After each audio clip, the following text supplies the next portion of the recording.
సంతానం లేదు. కాశీ విశ్వేశ్వరుణ్ణి ప్రార్థన చేశారు కొడుకు కావాలి అని. ఆ పూజలు ఫలించాయి, ఆ ప్రార్థనలు ఫలించాయి. ఈశ్వర వరప్రసాదంగా జన్మించిన బిడ్డడే నరేంద్రనాథుడు. అతనికి వీరేశ్వర్ అనే పేరు కూడా ఉంది. కానీ చిన్నతనంలో విపరీతమైన అల్లరి చేసేవాడు.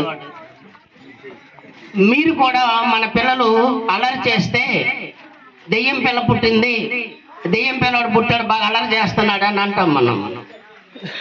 తల్లి ఈ వీరేంద్రనాథుడు, ఈ వివేకానందుడు కాక పూర్వమే తన బిడ్డ అల్లరిని భరించలేక ఈశ్వరుడితో అనేదట, స్వామి బిడ్డను కావాలని నీకు ప్రార్థన చేశాను, కానీ నువ్వు బిడ్డను ప్రసాదించావు, కానీ నీ చుట్టూ ఉన్న భూతగణాలు ఒక భూతాన్ని మా ఇంటికి పంపించావు, అందుకని ఇతడు ఎంత అల్లరివాడు అయిపోయాడు అని విసుక్కునేదట.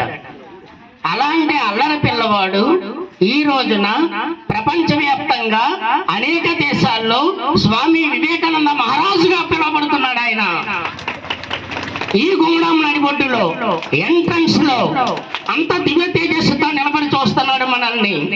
అది విగ్రహం కాదు. స్వామి చెప్పినటువంటి అనేక ధార్మిక ఉపన్యాసాలలో ఉన్న విషయం. మనం విగ్రహాన్ని రాతితో తయారు చేసిన విగ్రహాన్ని పూజిస్తాం, చెక్కతో తయారు చేసిన విగ్రహాన్ని పూజిస్తాం, మట్టితో తయారు చేసిన విగ్రహాన్ని పూజిస్తాం. అయితే ఈ విగ్రహాల్లో దేవుడు ఉన్నాడా? ఒక మహారాజు వివేకానంద స్వామిని పిలిపించి గద్దించి అడిగాడు. ఆయన, నువ్వు ఇలాగా దేవుడు ఉన్నాడని చెప్తూ వస్తున్నావు, ఎక్కడున్నాడయ్యా దేవుడు? మీ విగ్రహాల్లో దేవుడు ఉంటాడా అని.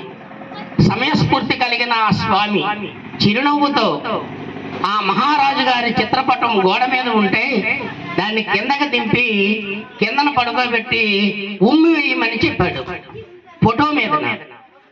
అందులో మహారాజు, నా కింద అవమానకరం చేస్తావా, నా ఫోటో మీద ఉమ్మేస్తావా అని అడిగాడు ఆయన. ఫోటోలో మీరున్నారా అని అడిగాడు ఆయన. మరి ఫోటోను అవమానం చేస్తే నిన్ను అవమానం చేసినట్టే కదా, అంటే ఫోటోలో నువ్వు ఉన్నట్టే కదా, కాబట్టి విగ్రహాల్లో మాకు దేవుడు ఉన్నాడు, మేము దేవుణ్ణి చూస్తాం. ఇది దైవ దర్శనం. కానీ వివేకానందుడు అనుష్ఠాన వేదాంతి. వాళ్ళు కేవలం ఉపన్యాసాలకు పరిమితం కాదు. అనుష్ఠాన వేదాంతం అంటే కర్మలు చేస్తూ ఇతరులకు ప్రయోజనకరంగా జీవిస్తూ దారి చూపిస్తూ నడుస్తారు వీళ్ళు.